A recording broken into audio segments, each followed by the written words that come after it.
strategy. The planning is a strategy.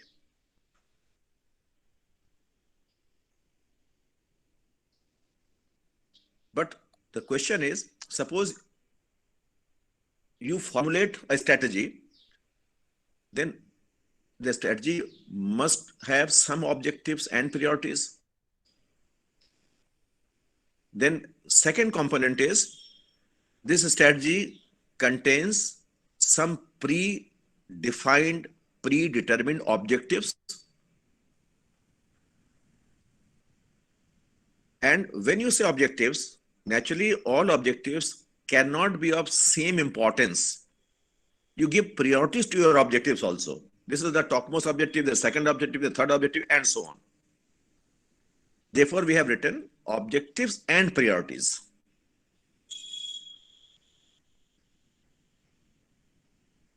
Then the next word is targets. When we talk about the objectives, we also talk about the targets.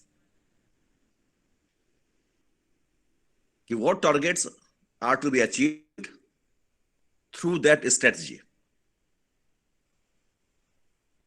Then suppose you define a strategy, you decide your targets, you decide your objective and priority, but all these require given resources, availability of resources.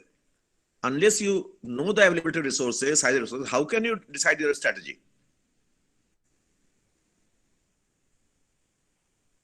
Because all your objectives and priorities must be within your capabilities or within your availability of resources. If there is mismatch between resources and the objectives, then plan will fail. The next is time period.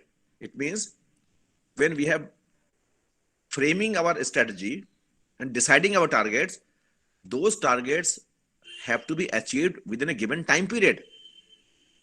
The next is a specific time period. Now, question is, who will do all these things? Who will frame the strategy? Who will decide the objectives and priorities, etc.? It means we need some organization.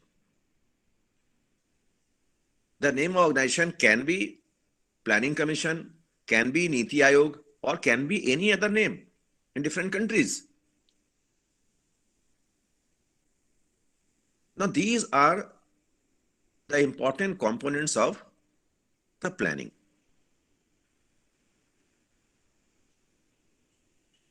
If you join all these components together in a sentence or two, then you can easily define the meaning of planning. For example, we can say that a planning is a well-defined strategy framed by some organization under which, on the basis of available resources, some predetermined objectives and targets are to be achieved as per their priorities in a given time period.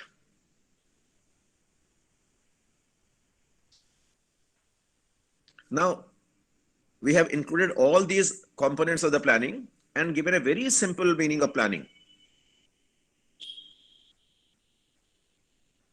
In Hindi, we can say कि योजना का तात्पर्य एक सुस्पष्ट रणनीति से है, जिसके अंतर्गत उपलब्ध संसाधनों की सहायता से एक निश्चित समय अवधि में पूर्व निर्धारित उद्देश्यों तथा लक्ष्यों को उनकी प्राथमिकताओं के आधार पर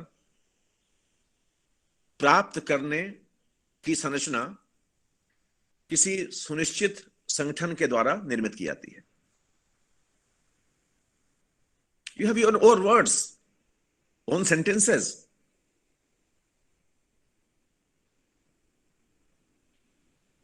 So you can define the meaning of planning in many ways.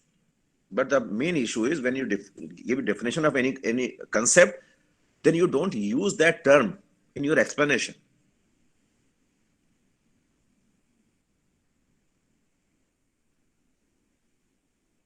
Now tell me, is it okay? Is it easy, very easy, or anything you want to ask concerning these components? If there is any question, then we can discuss the issue, because each and every point is very detailed.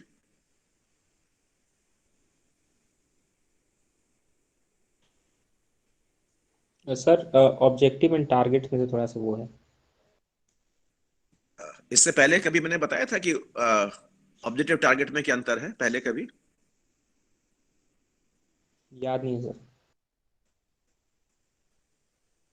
Okay, someone else, difference between objectives and targets. Objectives का हिंदी या उद्देश्य, targets का उद्देश्य है लक्ष्य। हम लोग अक्सर अपनी भाषा में कह देते हैं, अपनी बोलचाल की, ये मेरा उद्देश्य है, ये मेरा लक्ष्य है, वो चल जाता है। My objective is so and so, my target is so and so. In our everyday conversation, it is okay, but there is difference between these two terms. आप में से किसी ने यूनाइटेड नेशंस का सस्टेनेबल डेवलपमेंट गोल्स पढ़ा है या नहीं? यस सर, थोड़ा नॉलेज है। तो अगर पढ़ा है तो बताइए उसमें कितने गोल्स हैं, कितने गोल्स हैं? Sir 17 goals. 17 goals, very correct. And how many targets? Sir targets तो सर हर ईयर बनाए जाते हैं। No. सर ये एसडीजी सस्टेनेबल ग्रोथ था। Development goal. एक मिनट पे फिर से रिपीट कर दूं। मैंने आपसे पूछा यूनाइटेड नेशंस का सस्टेनेबल डेवलपमेंट गोल्स, जो कि 1 जनवरी 2016 से शुरू हुआ और जिसका टाइम पीरियड है 31 दिसंबर 2030। ये 15 साल का गोल है। SDGs जिसे कहते हैं, SDGs, sustainable development goals, very important issue for all examinations. तो मैंने सिंपल क्वेश्चन पूछा, और वो गोल इंडिया के लिए भी हैं। मैंने सिंपल क्वेश्चन पूछा, जो SDGs है यूएन का, मैं इसको पढ़ाऊंगा आगे आपको, उसमें कितने गोल्स हैं? तो आपने आंसर दिया 17, वेरी करेक्ट। अब मैं पूछ रहा हूं एसडीजी जो है उसमें कितने टारगेट्स हैं? 169। ओके, 169 टारगेट्स हैं। याद था या देखा आपने, अभी सर्च किया? नो सर, याद था। Very good. इसका मतलब है, जब आप ये कह रही हैं कि 17 गोल हैं और 169 टारगेट्स हैं, इसका मतलब गोल्स और टारगेट्स में अंतर होगा कि नहीं? एक ही टाइप तो हो नहीं सकता। Yes sir. Numbers are different. 17 goals but 169 targets. तो हम लोग गोल्स कह दें या ऑब्जेक्टिव्स कह दें, दोनों एक ही चीज है, उद्देश्य, लेकिन लक्ष्य तो अंदर हो गया, वरना दोनों एक ही समान नंबर भी होता। इसलिए ऑब्जेक्टिव्स भी अलग हैं और टारगेट्स भी अलग हैं। These 169 targets are within those 17 goals. अब मैं आपको अंतर समझाता हूं। ये बहुत इंपॉर्टेंट है और बहुत सिंपल है समझ पाना। अब आपको इंटरेस्टिंग एग्जांपल दूंगा। जब आप कहते हैं ऑब्जेक्टिव, तो मैं आपको एक एग्जांपल दे रहा हूं ऑब्जेक्टिव का। जैसे मैं कहूं, one of the important objectives of India's economic strategy is to achieve high level of economic growth. Sentence सुना आपने? भारत की आर्थिक रणनीति का एक महत्वपूर्ण उद्देश्य आर्थिक समृद्धि की उच्च दर को प्राप्त करना है। बताइए सेंटेंस सही है कि नहीं? India aims to achieve high economic growth.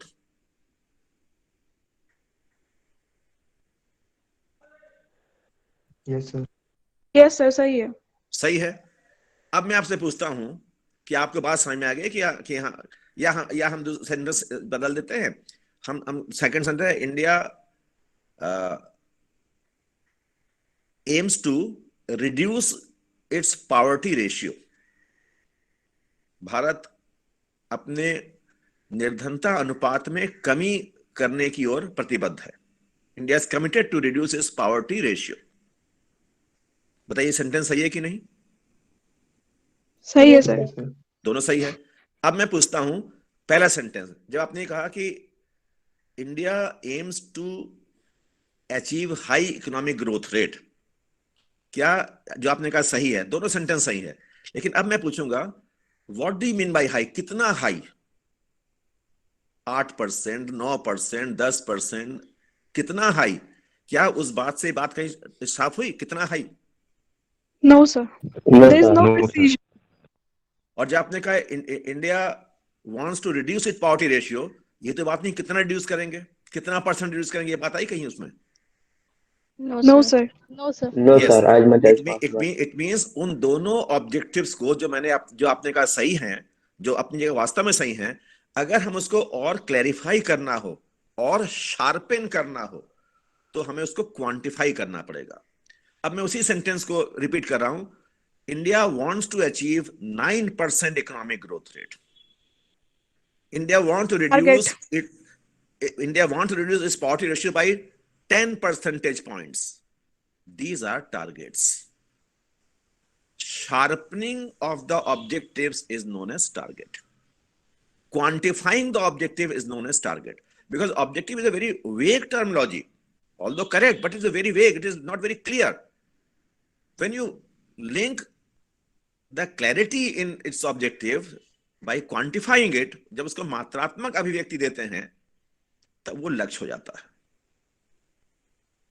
I hope you understand difference between objective and target.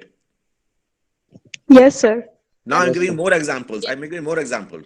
जैसे आपने कहा ना, मैंने पूछा UN goals 17 हैं but targets 169 है, ठीक है? अब मैं एग्जांपल देता हूं। सपोज हम ये आपसे कहें कि India wants to improve the health parameters of its citizens. Yeah, India is focusing on upliftment of women's health और children health. बताइए सारी बातें सही हैं कि नहीं? Yes sir. Now, yes sir. जब हम कहते हैं इंप्रूवमेंट इन हेल्थ, तो आप बताइए इंप्रूवमेंट इन हेल्थ चाहे वो बच्चों के लिए हो या पूरी सोसाइटी के लिए हो, विमेन के लिए हो, तो आप कैसे उसको देखेंगे कि इंप्रूवमेंट इन हेल्थ हम कहां कहां करना चाहेंगे? Sir improvement in water supply और सैनिटेशन। नहीं एग्जैक्टली केवल हेल्थ रिलेटेड आउटकम्स, वो तो मीन्स हो गए आपके। सपोज हम कहें कि हेल्थ इंप्रूवमेंट के पैरामीटर्स क्या हैं, दो आर द सपोर्टिंग मीन्स। जैसे फॉर एग्जाम्पल हमें कहें लाइफ एक्सपेक्टेंसी एट बर्थ में इंक्रीज हुआ, इसका मतलब हेल्थ इंप्रूव हुआ। इन्फेंट मॉर्टेलिटी रेट रिड्यूस हुआ, इसका मतलब हेल्थ इंप्रूव हुआ। मैटरनल मॉर्टेलिटी रेट रिड्यूस हुआ, इसका मतलब विमेन हेल्थ इंप्रूव हुआ। ये सारे डायमेंशंस हेल्थ के हैं कि नहीं? Yes sir. तो इसका मतलब हम केवल हेल्थ में कई टारगेट्स लेके चल सकते हैं कि नहीं, बताइए? केवल हेल्थ के लिए? Yes sir. That is why targets are more within one objective. One objective have many targets. That is why SDGs of United Nations having only 17 goals but 169 targets, it means within each goal there are so many targets touching so many components of that particular objective or particular goal. I hope you understand the difference between these two terms very clearly now. Yes, sir. Now I am giving a very interesting example, because sometimes these terms are not related directly, but they are related. चलिए मैं आपसे एक चीज पूछता हूं, थोड़ा subject से अलग हटकर। सबको महाभारत की कहानी तो याद है, Mahabharat? Yes sir. Yes sir. उसमें एक सीन है, आपको याद होगा कि अर्जुन के हाथ में धनुष बाण है, नीचे एक परात में पानी है, ऊपर मछली चक्र में चल रही है और अर्जुन को नीचे परात में देखकर मछली पर निशान लगाना है। ये सीन है कि नहीं उसमें? Yes, sir. Yes, sir. बताइए, फिश टारगेट थी कि नहीं? टारगेट थी कि नहीं? फिश को टारगेट पर लक्षित करना है, लक्ष्य Yes, है कि sir. नहीं मछली? Yes, sir. Very good. मछली बट की आंख what was the objective? To kill the fish. Objective क्या था? आई सर उसकी आंखें मछली की नहीं, आंख वो टारगेट हुआ मछली की सर आंख टारगेट। स्वयंवर में उनसे विवाह करना है। सर शादी भी देखिए, ये आपको ये बहुत अच्छी तरह से याद है, लेकिन टारगेट ऑब्जेक्टिव का अर्थ नहीं समझ रहे थे अब तक। ये समझ गया बिल्कुल, तुरंत आंसर बता दिया आपने। जब हेल्थ पूछ रहा था तो नहीं बता पा रहे थे, यहां बता दिया आपने अर्जुन को कि आप सब बहुत धार्मिक आस्था रखते हैं, महाभारत की कथा में विश्वास रखते हैं, आपने पढ़ के बता दिया। To be lighter side of the terms, don't quote it, don't write it, समझने के लिए बताया। देखिए, ऑब्जेक्टिव्स और टारगेट्स में अंतर क्या है, मैंने छोटा सा एग्जाम्पल दिया आपको कि उस एग्जाम्पल में fish was the target but objective was the marriage, स्वयंवर था।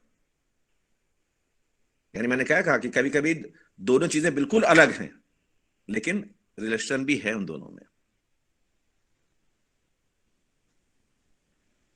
मेरे ख्याल से अब तो कोई सवाल नहीं होगा ना कि ऑब्जेक्टिव टारगेट में क्या अंतर है? No problem, sir. Okay, very good, very good. But you will not get these examples, these explanation in your books. तो वो आपको क्लास में मिलेगा। Yes, sir. That is why we want live classes, no online classes. Yeah. And specifically, I all enjoy because ये तो मेरे पास बहुत limitation because online class है। ऑफलाइन तो मैं आपको और बहुत से मजेदार एग्जाम्पल भी देता। Hopefully we are approaching that date of offline classes very soon. तब हम लोग सब मिल पाएंगे, एक दूसरे को देख। तो मैं जानता ही नहीं, देखता ही नहीं, शक्लें भी नहीं जानता किसकी क्या है। क्योंकि जब क्लास होता है तो जब आपके एक्सप्रेशन देखते हैं चेहरे के, तब समझ में आता है कहाँ पर किसको कंफ्यूजन हो रहा है, कहाँ पर किसको अच्छा लग रहा है, कैसे मोटिवेट करें आपको। तो वो क्लास में पॉसिबल होता है। Although I try my best in online classes also कि आपको ऐसे छोटे छोटे एग्जाम्पल देता रहूं कि आप अटेंटिव रहें, खूब एंजॉय करें क्लास को एंड कंसेप्ट को समझ जाए इजीली। चलिए, आपने ये पूछा था, आपके सामने जो कंपोनेंट लिखा था, आपने कहा ऑब्जेक्टिव टारगेट में क्या फर्क है, तो मैंने बहुत एग्जाम्पल्स दे के आपको समझा दिए। Any other point that you want to ask components में?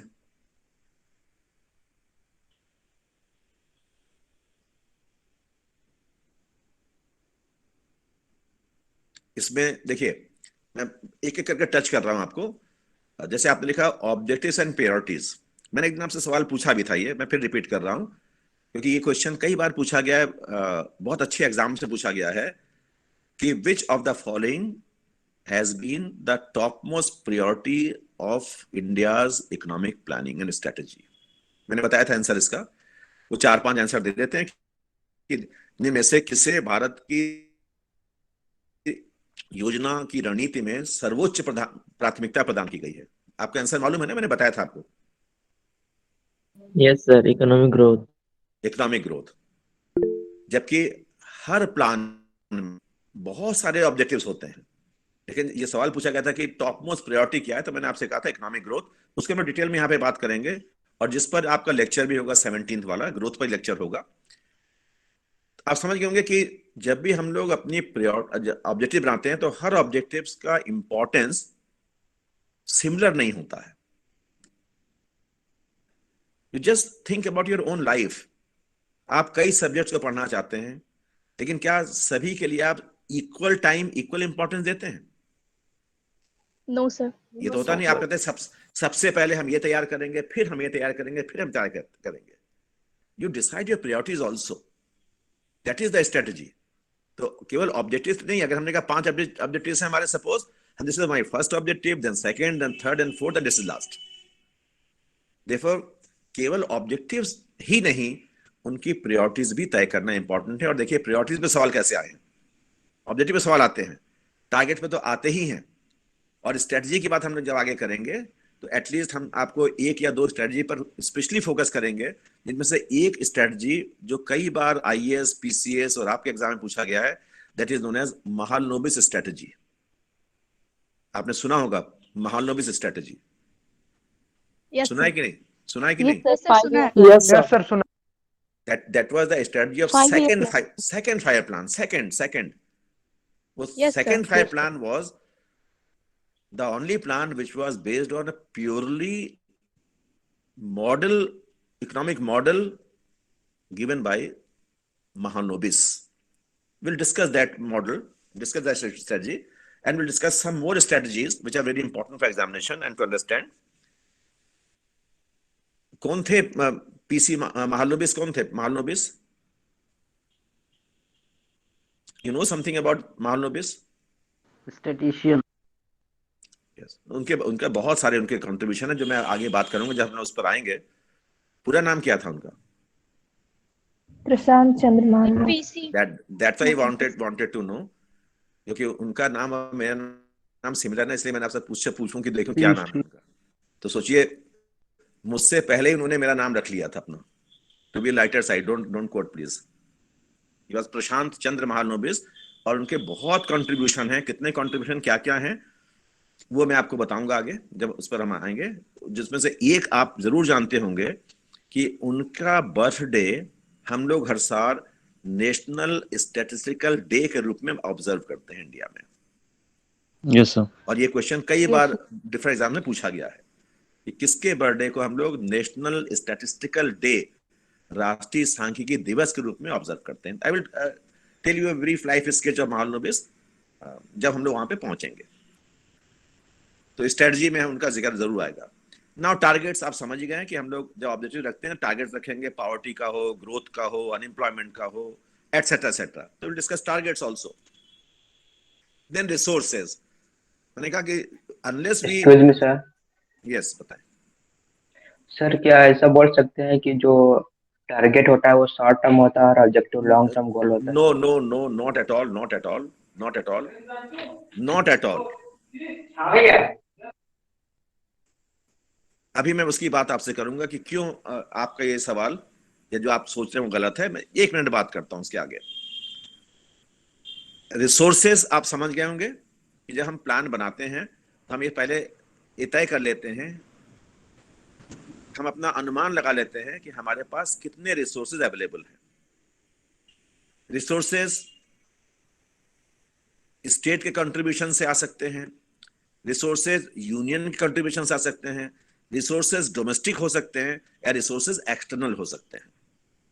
आप समझ गए सारी बातों को. Resources can be private sector resources can be public sector resources. It can be state contribution, it can be union contribution, it can be external contribution, it can be domestic contribution. Thereafter, we allocate resources also under the strategy. कितना resource किस objective के लिए देंगे वो भी हम लोग तय करते हैं. वो हम लोग आगे इसको चर्चा करेंगे. I hope you understand the meaning of resources. Now next is time period. तो जो अभी आपने सवाल पूछा था टारगेट के साथ, टाइम पीरियड के साथ, हम वो बात अभी करने जा रहे हैं. देखिए टाइम पीरियड को जो हम लोग देखते हैं इन द प्लान, तो हम लोग उसको 3 ब्रॉड हिस्सों में बांटते हैं टाइम पीरियड को.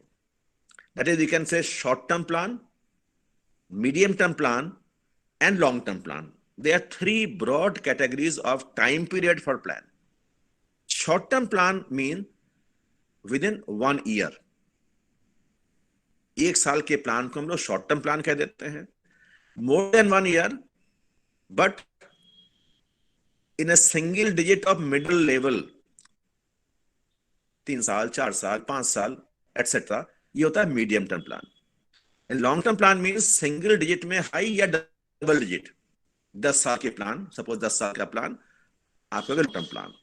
और लॉन्ग टर्म प्लान में ही हम लोग कभी कभी यूज करते हैं long term plan when the plan goes beyond a decade.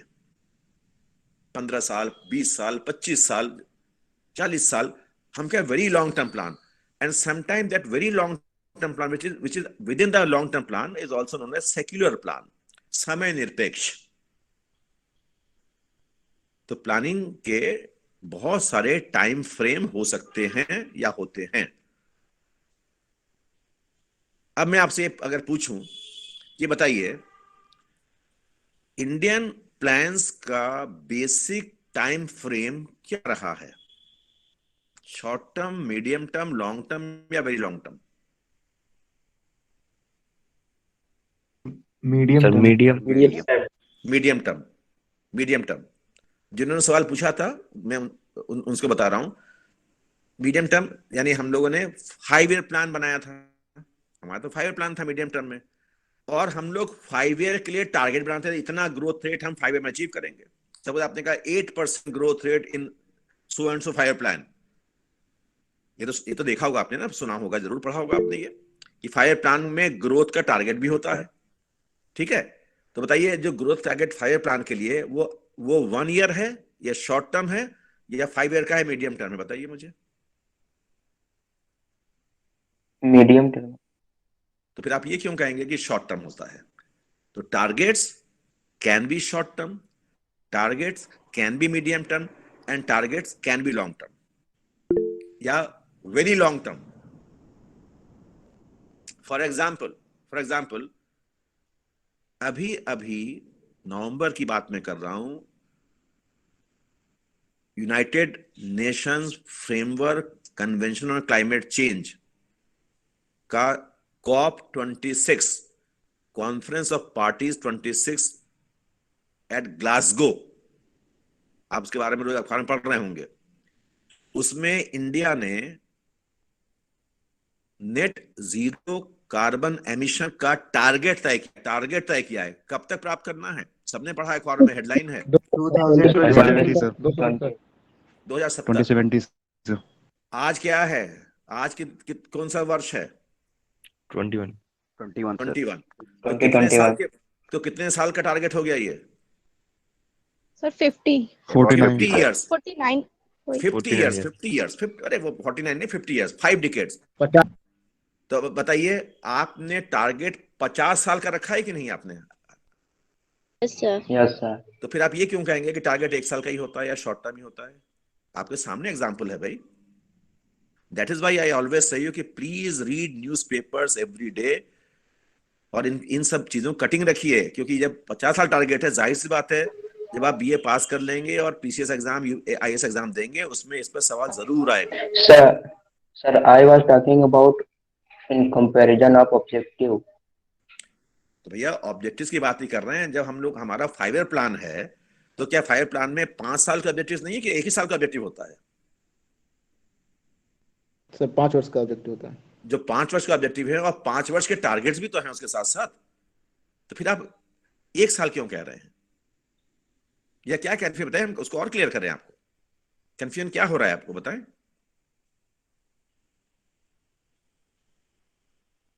क्योंकि मैंने अभी, अब सोचिए, अभी मैंने इतना एग्जांपल दिया, आपको कंफ्यूजन क्यों हो रहा है मुझे मालूम नहीं। मैंने अभी आपसे कहा था कि यूनाइटेड नेशंस के सस्टेनेबल डेवलपमेंट गोल्स जो 2030 तक के लिए हैं, 2030 तक के लिए हैं, यानी 15 साल का टाइम फ्रेम है इसका, उसमें 17 ऑब्जेक्टिव्स हैं लेकिन 169 टारगेट्स हैं। तो ऑब्जेक्टिव्स और टारगेट्स ये दोनों ही 15 साल के लिए हैं। तो फिर अब शॉर्ट टर्म कहां से आ गया? बताइए क्यों शॉर्ट टर्म कंफ्यूज हो रहे हैं आप?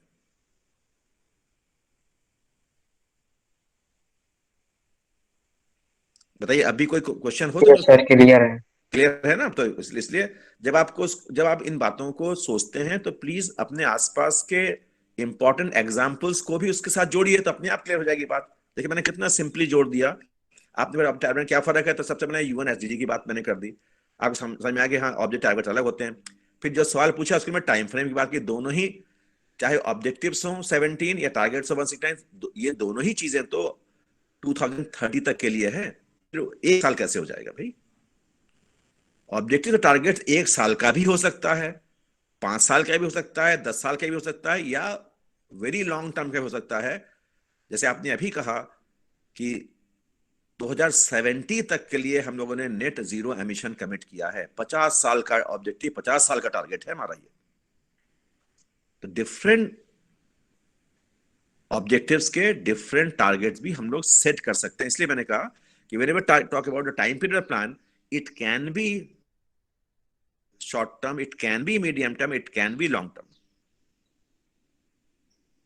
Is it okay now? But Yes, sir.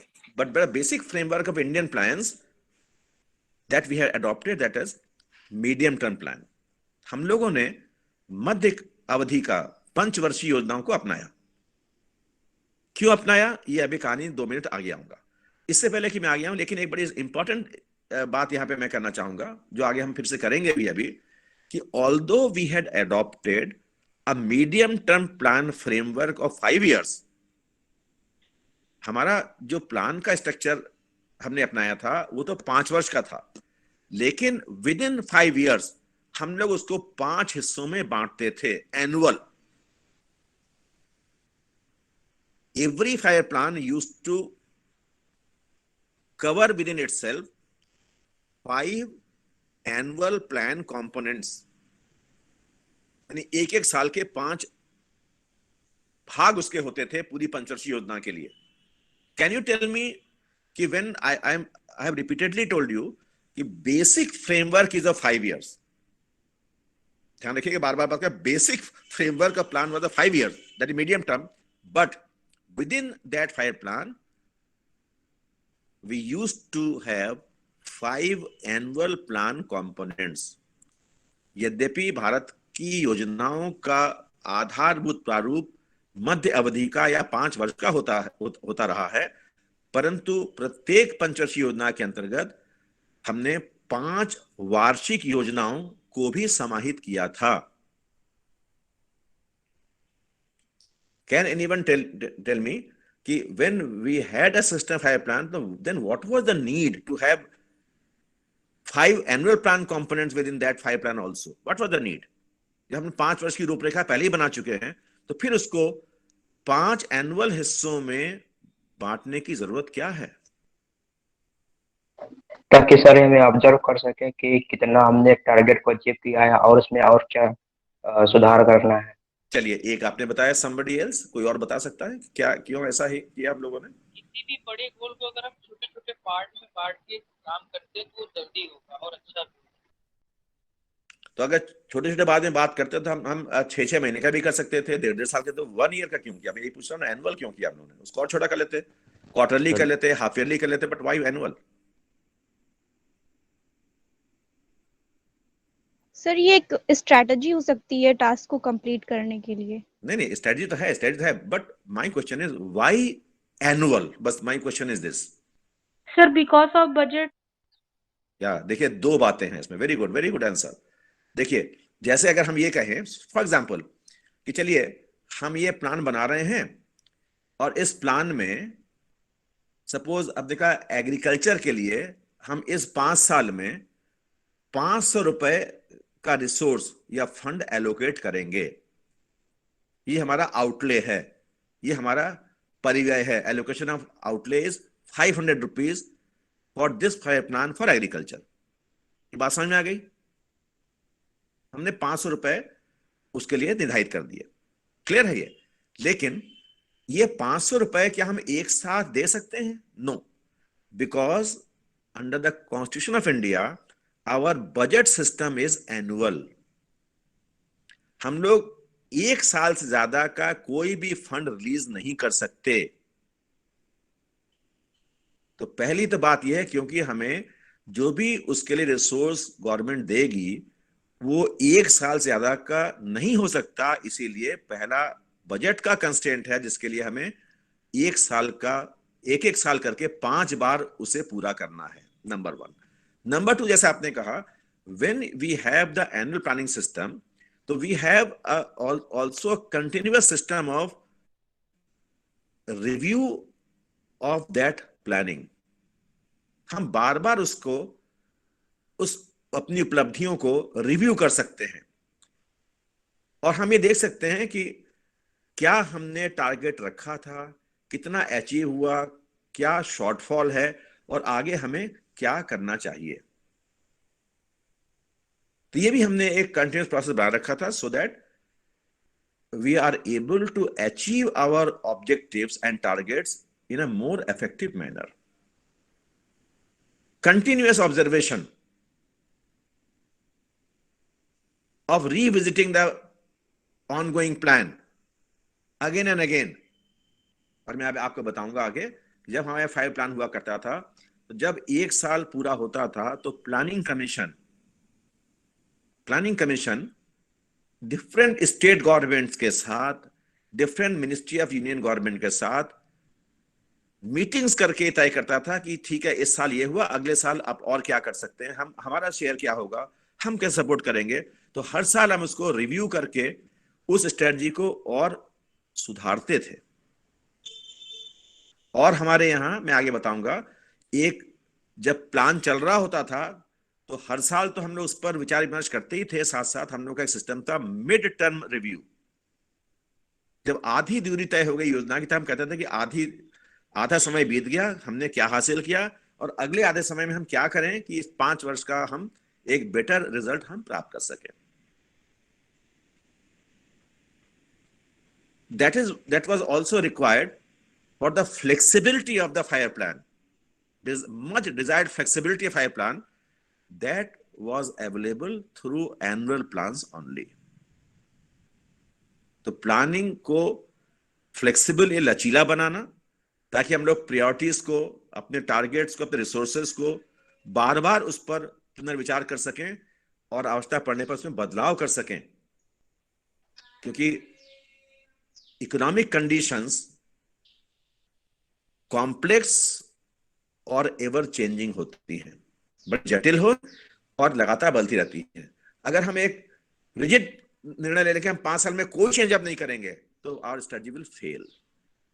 That's why we require the flexibility in planning also in view of domestic and global ever changing scenario and complexities also. तो इसलिए हमने annual plan system रखा था। 2 बातें हमने कहा, number 1 is the budget का जो स्ट्रक्चर है वो एनुअल होता है, नंबर 2 एनुअल प्लान का सिस्टम रखने से हमें फायर प्लान को एक फ्लेक्सिबल रूप देने में लिए अगेन एंड अगेन रिविजिट करने में, रीडिजाइन करने में मदद मिल जाती है, ताकि हम बेहतर रिजल्ट हासिल कर सकें।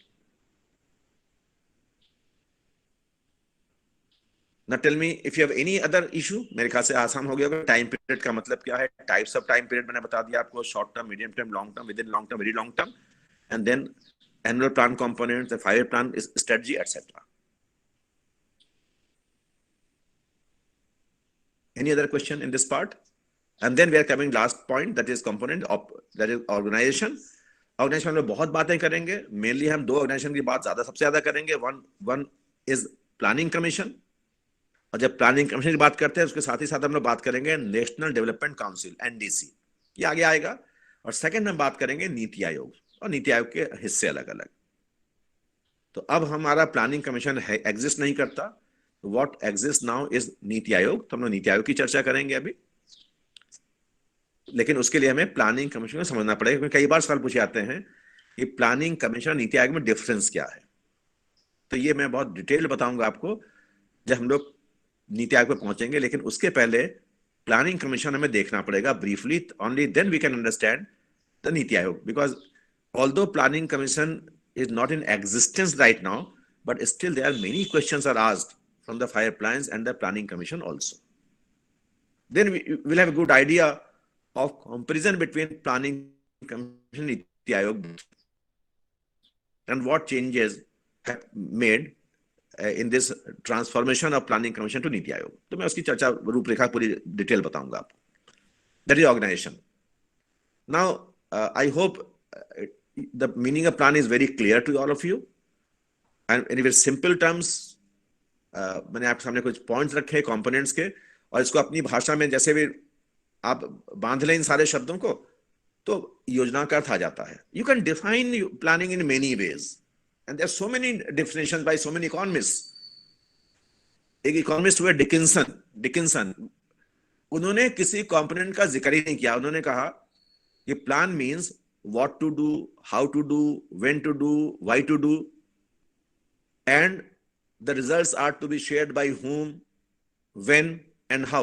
अब देखिए खाली www, what, why, when, how, when ऐसा करके उन्होंने प्लान की मीनिंग बता दी। बात वही है जो हमने यहाँ पे लिख रहे हैं। but what we have understood right now, it is more clear and easier for layman also. So you can define plan in your own words when you talk about economic planning. Now tell me, have you any other question on this part? No, sir. Okay, then let us have some more idea about the planning. That is, first I'm talking about background of planning. Okay, then we move the Indian planning. Let us take some important points related to the planning background. Now, what we have discussed right now, meaning that Planning Commission had also given a definition of the planning in its very first 5-year plan. I have quoted that definition of Planning Commission that says, मैं पढ़ दे रहा हूं, उन्होंने क्या कहा था, योजनाएं हमने अब तक बात कितने हिसाब से बात की थी ताकि हम लोग समझ जाएं। अब इसी बात को प्लानिंग कमीशन ने कैसे कहा, तो मैंने कहा लिखा है इसमें, प्लानिंग कमीशन कोट कर रहा हूं, planning involves acceptance of a clearly defined set of objectives in terms of which to frame overall policies, formulation of a strategy for promoting the realization of the ends defined, and working out a rational solution to problems, dash, an attempt to coordinate means and ends. These are the words of Planning Commission in its very first 5-year plan. अगर इसका पढ़ेंगे तो ये वही बातें हैं जो हम लोगों ने अभी डिफरेंट कंपोनेंट्स के रूप में डिस्कस किया है. It is nothing new. इसका अर्थात कि योजना आयोग ने अपनी प्रथम पंचवर्षीय योजना में जो योजना का अर्थ या योजना को जो परिभाषित किया, उसका कुछ शब्द इस प्रकार है कि योजना का तात्पर्य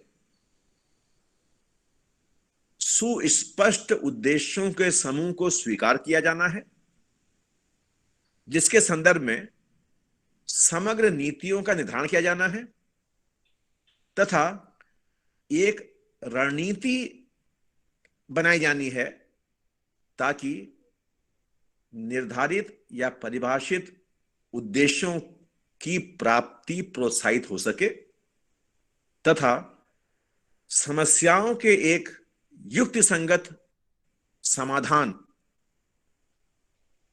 की रूपरेखा निर्मित किया जा सके.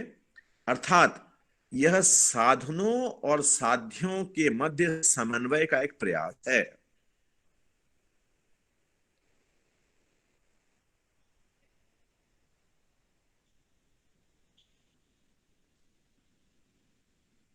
Please read it again and tell me. मैंने उसको इंग्लिश में भी बताया, हिंदी में बताया. अगर आपको किसी शब्द में कोई दिक्कत हो आप बताइए. इसमें कोई नई बात नहीं है, वही बातें हैं जो हम लोगों ने अभी पहले सिंपल वर्ड्स में डिफाइन किया था.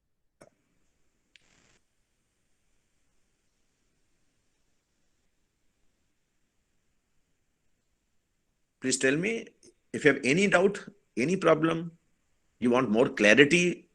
So I have just given a quotation of Planning Commission.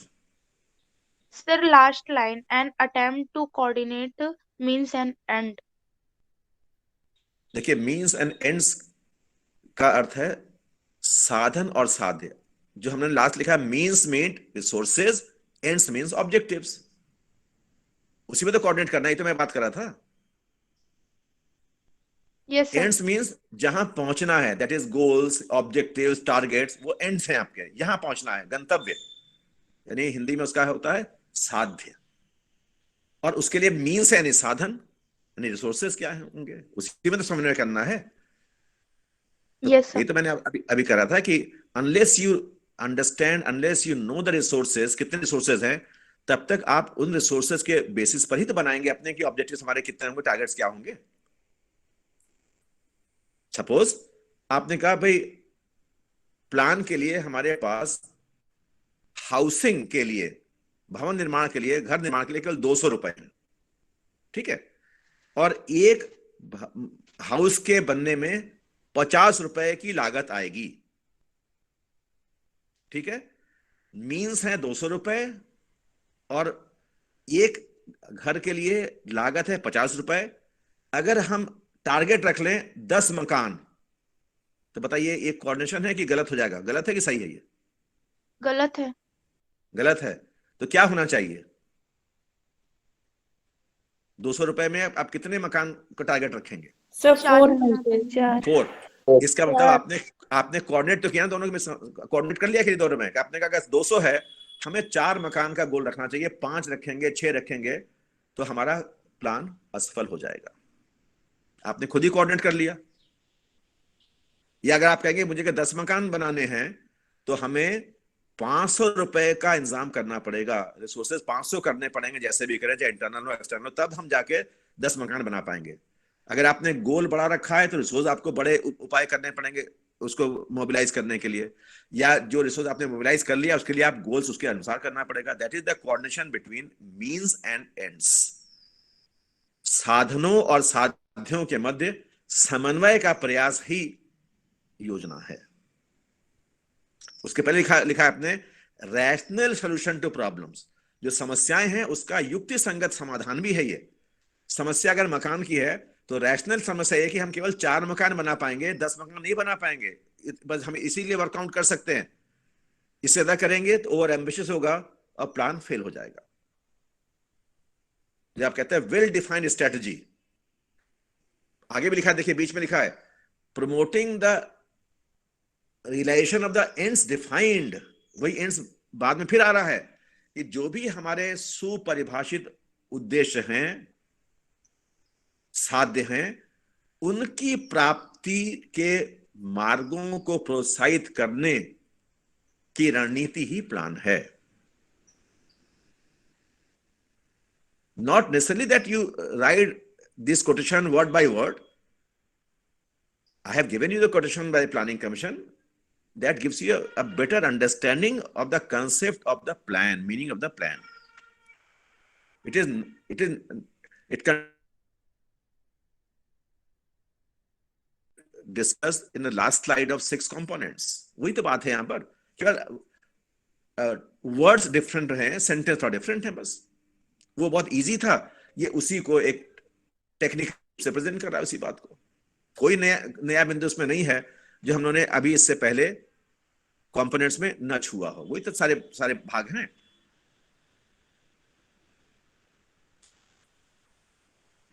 Is it okay now? फिर एक बार पढ़ लीजिए और फिर पढ़ के बताइए। कोई और शब्द हो तो, कोई और दिक्कत हो बताइए। Because we should talk, we should discuss the issues so that it should be very simple and clear to you. क्योंकि मैं प्रेजेंटेशन में 2 ही 3 लाइन लिख रहा हूं, बट उसके पीछे मैं बहुत सारी बातें आपसे कर रहा हूं, खाली मैं से रीड आउट नहीं कर रहा हूं। I want to put the words in your mind also, your thinking power also, ताकि आप उसको अपनी तरफ से कुछ समझ सकें। इसलिए जहां पर भी आपको कोई भी शब्द भी कठिन लगे, just ask me question, no problem of time, we will have extra classes also, no problem.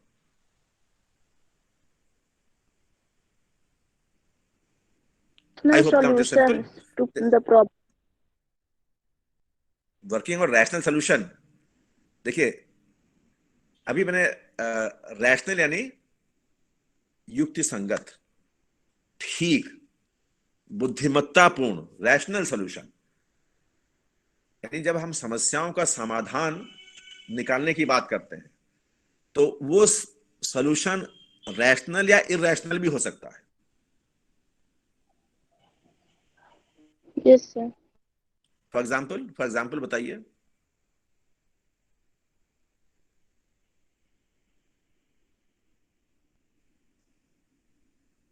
Suppose, छोटा एग्जाम्पल दे रहा हूं, बहुत सिंपल सा।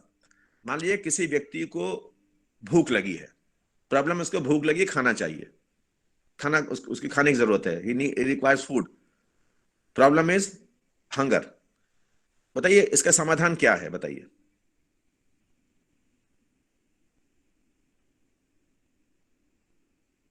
वो अपनी भूख कैसे मिटा सकता है? Sir, food. नहीं, फूड तो चाहिए उसको, वो फूड कैसे प्राप्त कर सकता है ये बताइए ना, यही तो पूछ रहा हूं।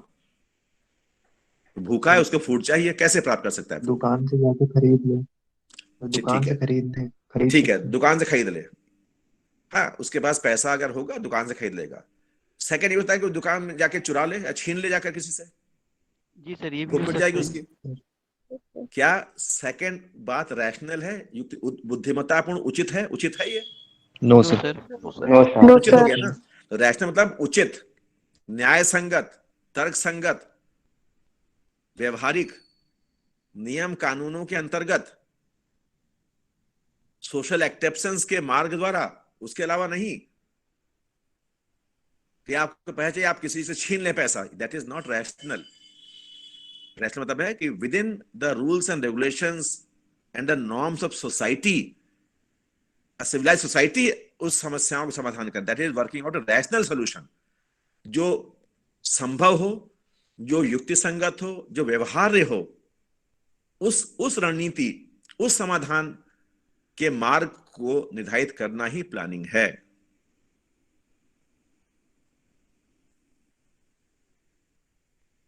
अब मेरे ख्याल रैशनल सोल्यूशन भी समझ में आ गया होगा आपको, मीन्स एंड एंड्स कोऑर्डिनेशन समझ में आ गया। दो चीजें पूछी, मैंने दोनों बता दिए, और एक बार फिर पढ़ लीजिए ताकि कोई भी कंफ्यूजन हो तो उसे क्लियर कर ले हम लोग।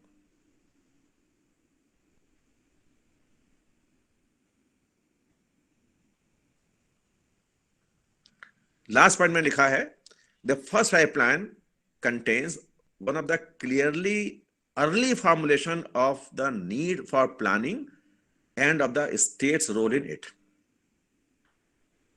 पहली पंचवर्षीय योजना में ही, क्योंकि पहली बार मैंने योजना शुरू की थी, बहुत स्पष्ट रूप से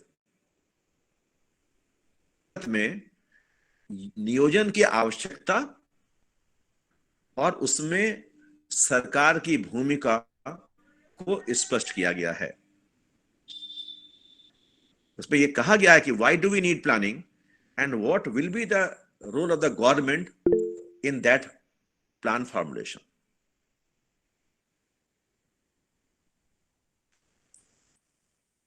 आई होप इट सही है। अब ये क्या कहा गया था उसको नेक्स्ट देखें, if it is clear, this 2 points are very clear. Now coming to the next part. हम लोगों ने फर्स्ट 5 प्लान 1951 1 अप्रैल में लॉन्च किया था।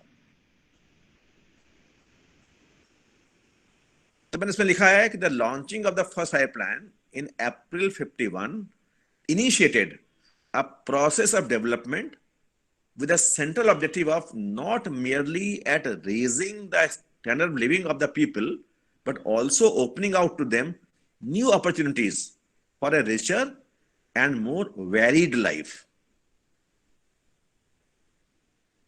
This was sought to be achieved by planning for growth and social justice.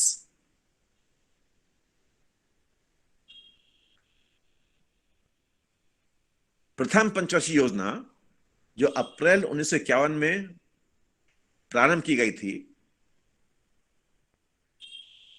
उसका उद्देश्य विकास की एक ऐसी प्रक्रिया को प्रारंभ करना था जो न केवल लोगों के जीवन स्तर को बढ़ाने का कार्य करे, बल्कि लोगों के लिए एक अधिक समृद्ध और अधिक विभिन्नताओं के नए अवसरों के मार्गों को भी उनके लिए खोले। और इसको समृद्धि और सामाजिक न्याय के लिए योजना की प्राप्ति के लिए प्रारंभ किया गया। एक बार पढ़ लें, मैंने बहुत ब्रीफली 2 सेंटेंस आपके सामने लिखे हैं। Tell me if you have any confusion, any question to ask, then I can make it more clear. कि why planning was initiated in India. Although we'll discuss in detail in later parts, but to make it clear, each and every slide.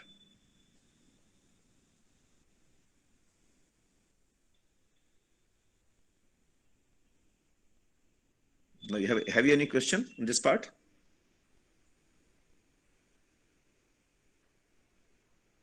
Sir, initiated means क्या कह रहे हैं, कौन सा?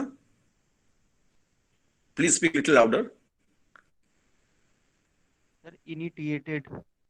प्रारंभ करना, प्रारंभ किया गया, इनिशिएट करना ना, प्रारंभ किया जाना, शुरुआत की गई.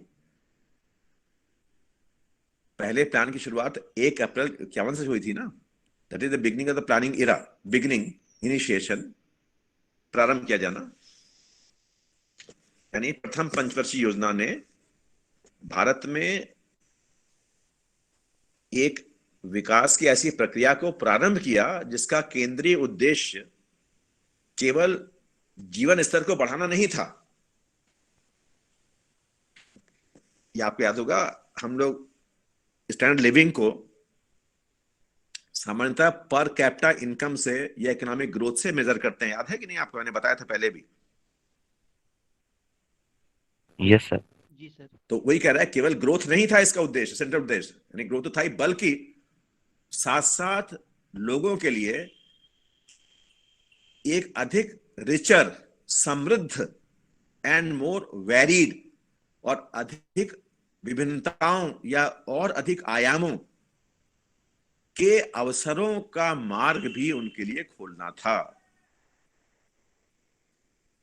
It means it was not aimed only to raise living standard or only to raise income, but also many other fields opportunities for them also. वो क्या क्या है वो हम लोग आगे भी डिस्कस करेंगे.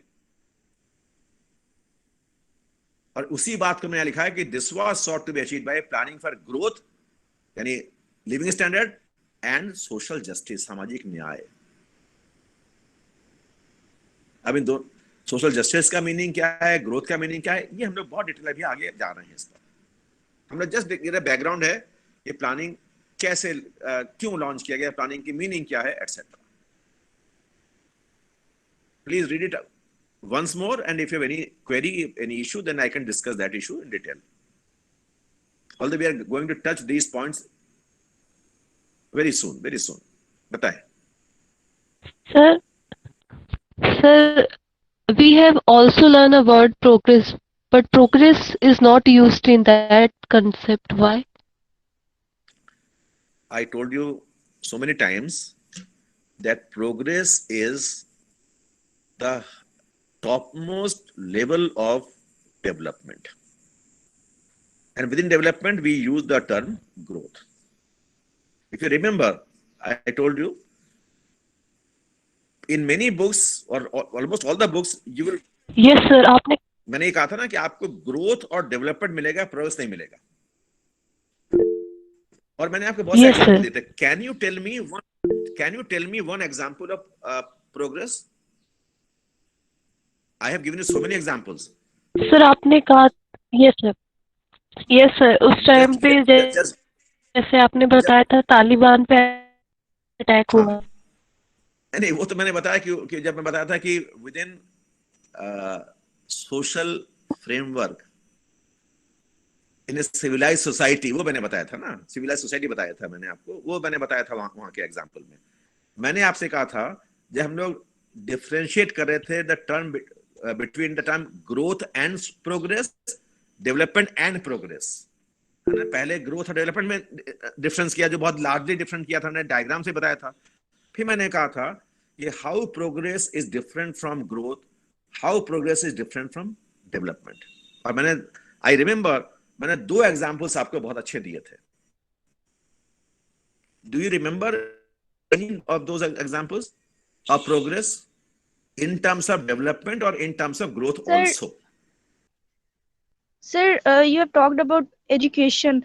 मतलब education जो है, education rate बढ़ रहा है, but male और female में अगर देखा जाए तो female का जो है वो थोड़ा कम है male से. Very good. I use the term literacy, not education. Yes sir, literacy rate. And they're different. Because I told you, plus not to be quoted, people are so-called educated, so-called within the inverted commas, so-called educated, but actually they are totally illiterate. You can see many people on the street behaving in this manner that they are totally illiterate in spite of degrees that they contain. मैंने कहा था Kabir Das was illiterate but highly educated. याद है? Yes, sir. Yes, sir. But we see people who are so-called educated but totally illiterate. Now you understand the meaning. Every day we come across some such situations. चाहे university में हो, सड़कों पर हो, बाजार में हो, रोज ऐसा मिलता है. लगता है कि ये इंसान भी हैं कि नहीं, बाकी छोड़ दीजिए, एजुकेटेड लिटरेसी बात छोड़ दीजिए. Anyway, that is not the issue. मैंने आपको एग्जांपल दिया था कि there may be increase in the level of overall literacy in the country with the passage of time. मैंने एग्जांपल वही रिपीट कर रहा हूं, मुझे याद है अच्छी तरह से. फिर मैंने एग्जांपल दिया था there may be an increase in the economic growth rate और GDP with the passage of time. लेकिन फिर मैंने कहा था although the literacy overall literacy rate is increasing but there is increasing gap between female and male literacy. एक example ये दिया था. सेकंड दिया था although economic growth is increasing, per capita income is increasing, but there is more inequalities of income distribution in the society. याद है आपको? Yes, sir. Yes. Now tell me. Yes, sir. Now tell me, अगर हम income inequalities को कम करने के लिए कदम बढ़ा रहे हैं तो ये प्रोग्रेस की तरफ जाएंगे कि नहीं? Yes, sir. जाएंगे. Yes. जाएंगे. सेकेंड एग्जांपल, अगर हम लोग फीमेल और मेल लिटरेसी को रिड्यूस करने के लिए अपनी स्ट्रेटजीज प्रोग्राम बना रहे हैं तो ये प्रोग्रेस की तरफ जाएंगे कि नहीं? Yes, sir. Yes, sir. अब मुझे अब ये बताइए, ये दोनों एग्जांपल जो है, मैंने कहा कि to reduce the income inequalities, to reduce the literacy gaps, etc., etc., ये सोशल जस्टिस है या नहीं है? सामाजिक न्याय है कि नहीं है? Yes, sir. है. तो फिर क्यों सवाल पूछते हैं? जिन्होंने पूछा था, now she can see the last sentence, growth and social justice. Social justice means progress. Yes, sir. Is it very clear now? Is it okay? Yes, sir. So not necessarily that we are using the term progress Yes, sir. or development or growth, because I have used the term growth because growth is the topmost objective Yes, in sir. the plans, but social justice confines many other dimensions, social dimensions. It is gender gaps are there, etc. Everything is there under social justice. Inequality of income is also there. That we discuss justice, social justice in later parts, but it is there. Social justice already there. I think now it is very clear to you. Okay. Yes, sir. Okay, then we should move Yes, forward. चलिए. You know, Yes, sir. the chairman of Planning Commission or chairman of the Niti Aayog used to be the Prime Minister. And since Jawaharlal Nehru was the first Prime Minister, therefore he is the first chairman also Planning Commission. And the chairman used to write the preface of the plan. आज भी planning commission नहीं है, नीति आयोग है. नीति आयोग के अध्यक्ष हमेशा प्रधानमंत्री होते हैं, और पहले जब योजना आयोग था तो उसके अध्यक्ष प्रधानमंत्री होते थे. तो पहले प्लान के अध्यक्ष जवाहरलाल नेहरू थे, तो हमेशा प्रधानमंत्री as chairman of the planning commission आयोग प्लान की फॉरवर्ड लिखा करते थे, प्रीफेस या फॉरवर्ड आमुख लिखा करते थे. तो उसमें उन्होंने, नेहरू ने जो लिखा था, मैं उसको कोट कर रहा हूं. उन्होंने प्लानिंग की रूपरेखा के बारे में बात की, विच वाज वेरी सिंपल. उन्होंने कहा it was essential that the planners should convey to the people what they had in their minds. उन्होंने कहा कि यह बड़ा आवश्यक है कि योजना निर्धारक लोगों को यह बता सके कि उनके मस्तिष्क में क्या है, and get to understand what the people had in their minds, और यह भी समझ सकें कि लोगों के मस्तिष्क में क्या है, and try to coordinate the two. और इन दोनों के मध्य समन्वय का प्रयास कर सके and secure their enthusiastic cooperation, तथा लोगों के सहयोग को प्राप्त करें. It is important that even the peasant in the field should appreciate what we are doing and welcome it and tell us in his own sphere whether he considers what we are doing is right. उनका ये आवश्यक है कि खेत में काम करने वाला किसान भी ये जान सके, समझ सके कि हम क्या कर सके हैं, क्या कर रहे हैं, और उसे स्वीकार करे और वो अपने शब्दों में ये बताए कि क्या उसे लगता है कि हम जो कर रहे हैं वो उचित है या नहीं है.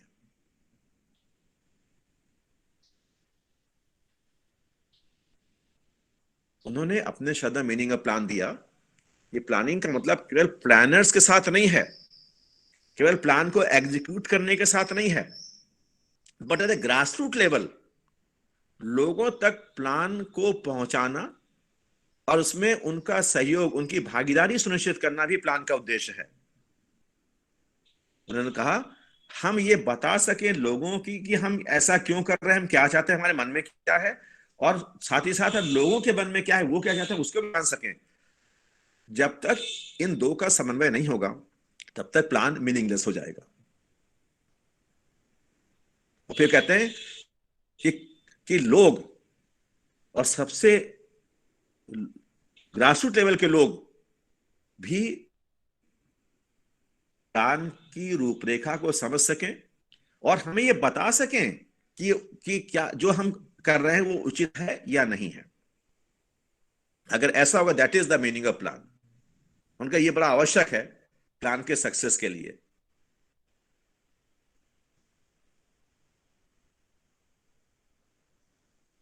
Now tell me, is it simple or you need any more explanation for this particular point?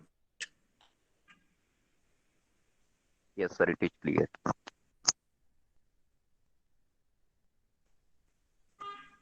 Sir planning commission और नीति आयोग में बता दीजिए जरा. अरे बहुत आगे आएगा, बहुत आगे आएगा. अभी उसको हम बहुत टाइम लगेगा उस पर पहुंचने में. प्लानिंग कमीशन को पढ़ाने मुझे कम से 2 दिन लग जाएंगे, और जब प्लानिंग पढ़ाएंगे तब मैं बताऊंगा कि उसमें क्या क्या बातें थी जिसकी वजह से नीति आयोग बना.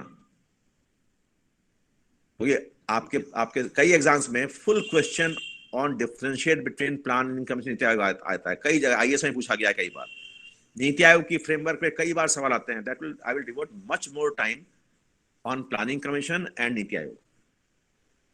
अभी नहीं, अपना प्लानिंग की मीनिंग ही देख रहे हैं. Please don't jump over. I always start any chapter with a ground zero या ग्रास रूट लेवल से स्टार्ट, तब उसकी इमारत करता हूं. First we have the foundation, then we construct the building. तो आप सीधे सेकंड फ्लोर पर पहुंच जाइए. हम लोग पहले नींव बनाने दीजिए, फिर ग्राउंड फ्लोर बनेगा, तब तक फर्स्ट सेकंड फ्लोर बनेगा. Yes, sir. तो we are just digging for the इमारत की नींव रख रहे हैं अभी, इसलिए अभी बैकग्राउंड में ही है. आप जो सवाल पूछेंगे वो सब हम कवर करेंगे. मैंने पहले ही बताया आपको, हम लोग नीति आयोग तो बड़ा इंपॉर्टेंट है और प्लानिंग कमीशन बड़ा इंपॉर्टेंट है, और नीति आयोग समझने के लिए प्लानिंग कमीशन समझना पड़ेगा. तो we are moving step by step in a calibrated manner toward those issues. देखिए, मैंने सबसे पहले प्लान शब्द का अर्थ किया, आपसे पूछा, फिर प्लान के मीनिंग को डिफाइन किया, कॉम्पोनेंट बताया, उससे बहुत सारे डेटा बताए, फिर प्लानिंग कमीशन ने क्या कहा ये बताया. उसका फिर हम लोग अन्य शब्दों में ऑफिशियल कोटेशन में भी दे रहे हैं यहाँ पर, ये बताया. Is it okay now? Yes, sir. Yes, sir. Yes, sir. देखिए, I move very slowly. That is, you can say my weakness और my strong point also. But I want, No, sir, it is good. हम जितना भी हम लोग करें वो solid होना चाहिए. आप लोग फिल्में देखते हैं कि नहीं? No sir. देखते हैं sir. Yes, sir. Yes, sir. जिसने कहा नो सर वो गलत यस सर. यस सर, मैंने देखा ज्यादा. मैंने ज्यादा कम नहीं कहा, मैंने कहा देखते हैं कि नहीं. Yes, sir, देखते हैं कभी कभी. देखते हैं ना सर हॉलीवुड की तो देखते हैं, लेकिन बॉलीवुड में अच्छा नहीं लगता सर. क्या कह रहे हैं? चलिए हम थोड़ी सी बात कर 2 मिनट ब्रेक कर लेते हैं। बताइए क्या कह रहे हैं आप? इस बारे में आप क्या कहें, मतलब भारतीय फिल्मों के बारे में सर कंटेंट कितना खराब रहता है, उसको देखने कोई मतलब है नहीं सर, इसलिए ऐसा नहीं है, ऐसा नहीं है। मैं कुछ फिल्मों के नाम लूंगा, नई पुरानी, अगर आप बताइए आपने देखा है कि नहीं। मैं तो देखता हूँ, मैं गाने बहुत सुनता हूँ, मैं बहुत सुनता हूँ गाने। यस यस सर, पूछिए। और फिल्में देखने का टाइम अब कम मिलता है, लेकिन देखता हूँ। पता नहीं आप लोगों में से कितने लोगों ने एक पुरानी फिल्म का जिक्र कर रहा हूँ, देखा होगा, Anand. Yes sir. Yes sir sir. मैंने देखा है। यस सर, देखे हैं राजेश सर। खन्ना, अमिताभ देखा है Bachchan. Sir. Yes sir. Amitabh Bachchan, Rajesh Khanna, directed by, अब बताइए कौन सा। मैं आगे पूछूं सवाल? मैं तो दिमाग में सब, मेरे कंप्यूटर में सब रहता है, माइंड कंप्यूटर में। I can tell you the entire structure. Satyajit. यही तो क्विज है, आपसे पूछ तो रहा हूँ। आपने कहा देखते, मैं देखता हूँ, कितनी पुरानी फिल्म मुझे याद है आज भी। I can tell you, directed by Hrishikesh Mukherjee, screenplay dialogues by Gulzar, music by Salil Chowdhury, songs by Gulzar and Yogesh. और पूछेंगे?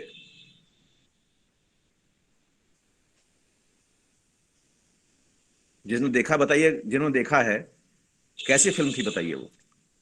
सर बहुत अच्छी थी। इमोशनल। बहुत अच्छी थी कि नहीं? सर रियल बहुत अच्छी लाइफ थी से ना? रिलेटेड। यही याद है। उसमें राजेश खन्ना एक पेशेंट है जिसके दिन बहुत कम बचे हैं जिंदगी के। He was suffering from acute cancer. Amitabh Bachchan उसका दोस्त है, डॉक्टर है, और हेल्पलेस है, कुछ कर नहीं पा रहा है। तमाम लोग उसके लिए दुआएं कर रहे हैं। he knows that he is going to die very soon, but he wants to make his own life and other people's life very happy. और उसमें एक डायलॉग जो बहुत बढ़िया था, छोटा डायलॉग था, गुलजार साहब का लिखा हुआ था। जब अमिताभ बच्चन बहुत उदास है कि राजेश खन्ना मरने वाला है, तो उसका कहता है, हंसते हुए कहता है, एक डायलॉग याद है आपको, कि जिंदगी बड़ी होनी चाहिए, लंबी नहीं। लंबी नहीं। कितना मीनिंगफुल डायलॉग है, सोचिए। You live life great, not a long life. हम लोग दुआएं लंबे जीवन देते हैं, कभी बड़े जीवन दुआएं नहीं देते हैं। कितनी उम्र थी विवेकानंद की बताइए? क्या लॉन्ग लाइफ थी विवेकानंद की, Swami Vivekananda? No sir. No sir. No sir. But he lived a great life. Great life, that is different. Great, बड़ी और लंबी में फर्क होता है।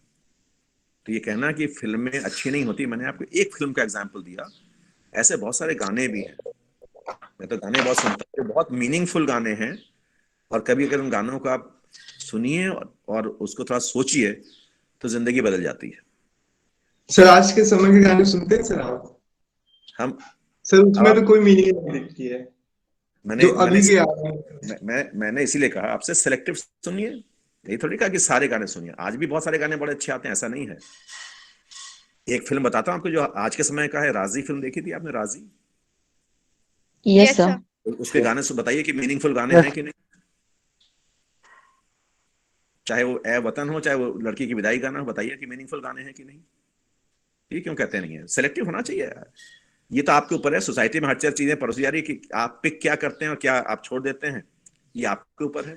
जैसे मैंने कहा था, अगर आप कंपटीशन तैयारी कर रहे हैं, तो what to study and what not to study, दोनों का आपको तय करना पड़ेगा कि क्या पढ़ना है, क्या नहीं पढ़ना है, आपको तय करना पड़ेगा। किससे दोस्ती करनी है, किससे नहीं करनी है, भी आपको तय करना पड़ेगा। कौन दोस्त आपको खराब रास्ता बताता है, कौन अच्छा रास्ता बताता है, ये आपको सोचना पड़ेगा ना।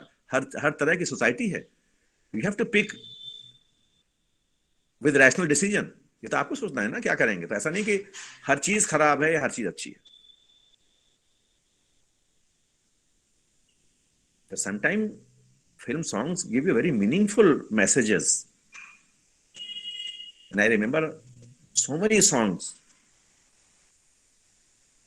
जिसको अगर आप सोचें कभी, तो लगेगा कितने सरल शब्दों में कैसी बात कही गई है।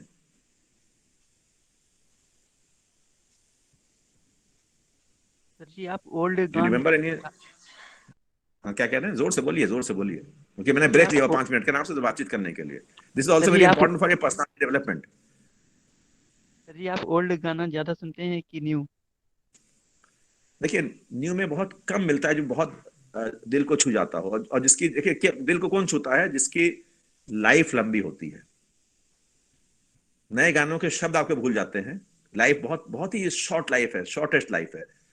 ओल्ड की लाइफ बहुत अच्छी, वो आज भी शब्दशः याद है, और नए के आपको शब्द भूल जाते हैं, क्योंकि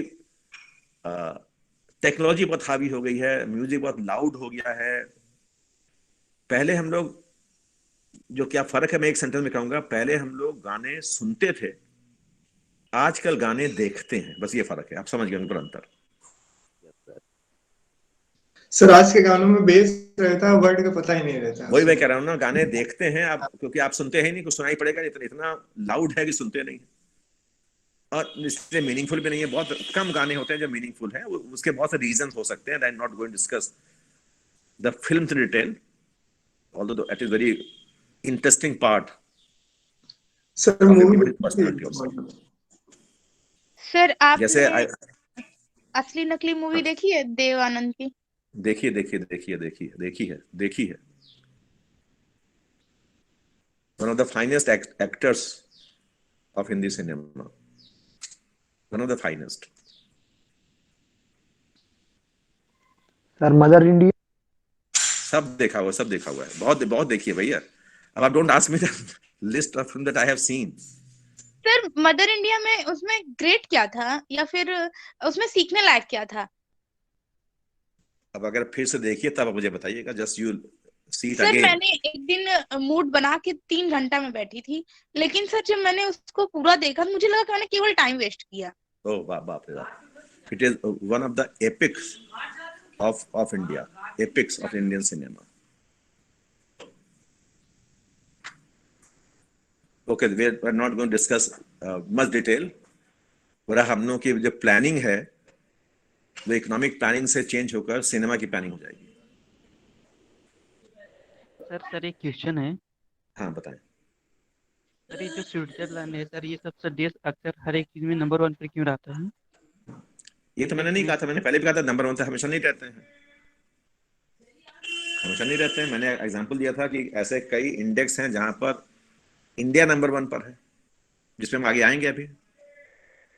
लेकिन बहुत फर्क है. देखिए बहुत सारे देश हैं, खासकर यूरोप के ऐसे बहुत देश हैं, बहुत पूरा सिस्टम, पूरी सोसाइटी बहुत फर्क है. लोगों का परसेप्शन बिल्कुल फर्क है.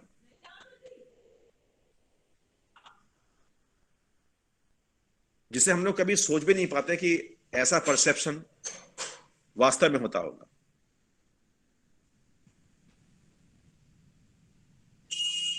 मतलब लोगों का बिहेवियर बिल्कुल फर्क हो जाता है. I can give you so many examples which I have seen myself in these countries. जैसे मैं कई बार यूके जाना हुआ मेरा, लंदन एंड अदर प्लेसेस. मैं आपको बताऊं, लंदन जो कैपिटल है, मैं वहां पर बहुत दिन रहा, और बहुत सारे सबर्ब्स में भी गया, वहां पर इवन विलेजेस में गया. Went to Oxford which is far away. लेकिन मैं आपको ये बताऊं, मैंने शहर के या गांव के किसी भी सड़क पर एक छोटा सा गड्ढा भी नहीं देखा, नंबर 1. एक छोटा सा भी कूड़े का टुकड़ा नहीं देखा, नंबर 2. आप बताइए, क्या हम लोग ऐसी बात सोच सकते हैं? मैं आई टेल यू, अगर वहां पर लोग सुबह या शाम अपने पेट्स को, डॉग्स को साथ लेकर सैर को निकलते हैं, तो अपने साथ उसकी गंदगी कलेक्ट करने के लिए बैग लेके चलते हैं हाथ में. अगर उसने गंदगी कर दी तो बैग में उठाकर उसको डालते हैं, ग्लव्स पे डालते हैं, और साथ में लिटर बिन बने हुए वहां पे जाकर डिस्पोज कर देते हैं, तुरंत डिस्पोज कर देते हैं. क्या आप हमारे अपने समाज में हम लोग रह रहे हैं, ऐसी बात सोच भी सकते हैं आप?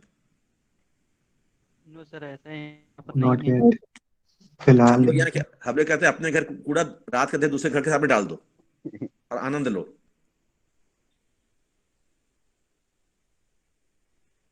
यहां से शुरू होता है लोगों का परसेप्शन।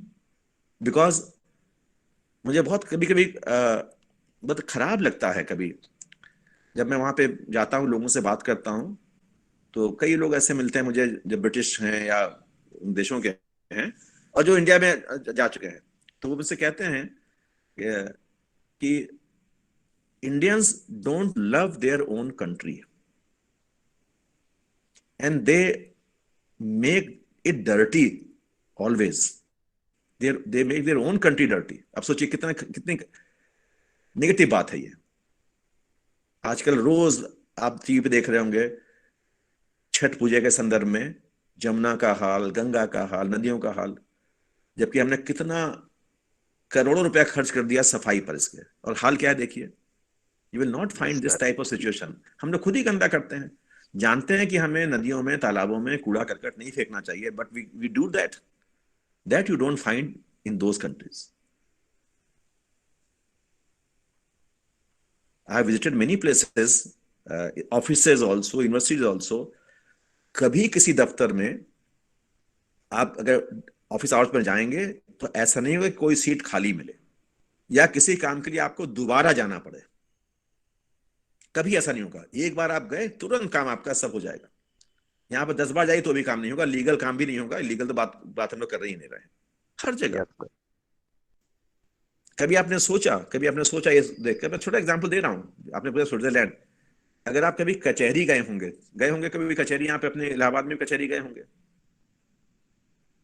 Yes sir. हाँ, उसके सामने 84 खंबा जहाँ पे काफी एडवोकेट्स बैठते हैं, नोटरी वगैरह रहते हैं, वो भी देखा, मेन रोड पर ही है वो। भैया बताइए वहां कुर्सियां रहती है कि नहीं? कुर्सियां, टेबल चेयर रहते हैं कि नहीं? Yes sir. और वो चेन से बंधे रहते हैं कि नहीं? बताइए, चेन से। Yes sir. Yes sir. अब सोचिए कि क्यों चेन से बंधे हैं कुर्सियां मेज, चेन से क्यों बंधे? बताइए रीजन क्या है? सर शायद कोई उठा ना ले लोग जाए। लेके कोई चोरी ना कर ले। चोरी हो जाएगा ऐसा कोई भी सीन आपको उन देशों में नहीं मिलेगा, क्योंकि वहां कोई चोरी करेगा ही नहीं।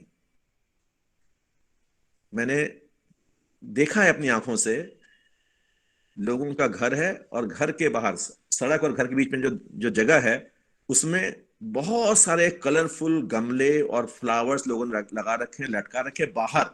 कोई भी उसमें बाउंड्री वॉल भी नहीं है, लेकिन कोई भी उसे छूता तक नहीं है। हमारे यहाँ बागीचों में लोग कूद कर फूल तोड़ के और पेड़ उखाड़ के ले चले जाते हैं। यूनिवर्सिटी में इकोनॉमिक्स डिपार्टमेंट सामने जेके मेहता लॉन है, उसमें मैंने और हमारे एनसीसी कैडेट्स ने पाम के पेड़ लगाए थे, 20 पेड़ थोड़ी सी दूरी पर, और 10 दिन के बाद केवल 2 पेड़ बचे और 18 लोग चुरा ले गए यूनिवर्सिटी के भीतर से। अब सोचिए, educational institution, higher education institution है, तो how can you compare these countries? अब पूछेंगे फिर क्यों वो देश आगे रहते हैं? Dedication, sense of belonging to their own nation, ये बहुत इंपॉर्टेंट होता है, जो हम लोग लैक करते हैं। We don't have any sense of belonging to our institution, our own city, to our own nation, etc. तो उन्होंने जब ये बातें कहते हैं कि Indians make their own country dirty, हम लोग तोड़ फोड़ कर दो, धरना कर दो, गंदा कर दो, चुरा ले जाओ, कुछ नहीं तो निशाना लगा रहे हैं सड़क पे लगे हुए ट्यूबलाइट को, तो ये बातें नहीं आपको दिखती वहां पर ना। तो बहुत फर्क है। तो डेवलपमेंट के या प्रोग्रेस के जो पैरामीटर्स हैं उसमें हम लोग इतना लैक करते हैं, क्या बताएं। That is, I always say, we need to change our perception, widening our views for society, be a good human being, that is the most important thing. Only then we are able to see why such gap between those countries and our countries there.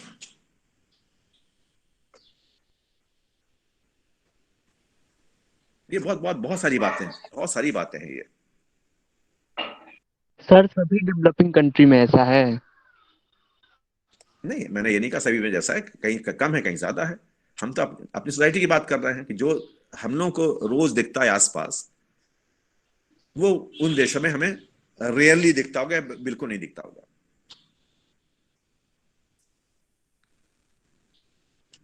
We behave in a very bad manner, that I can say in general, not everybody, but in general.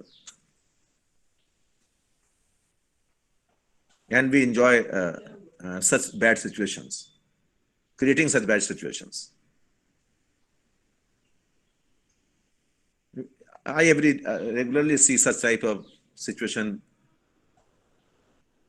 everywhere, almost everywhere.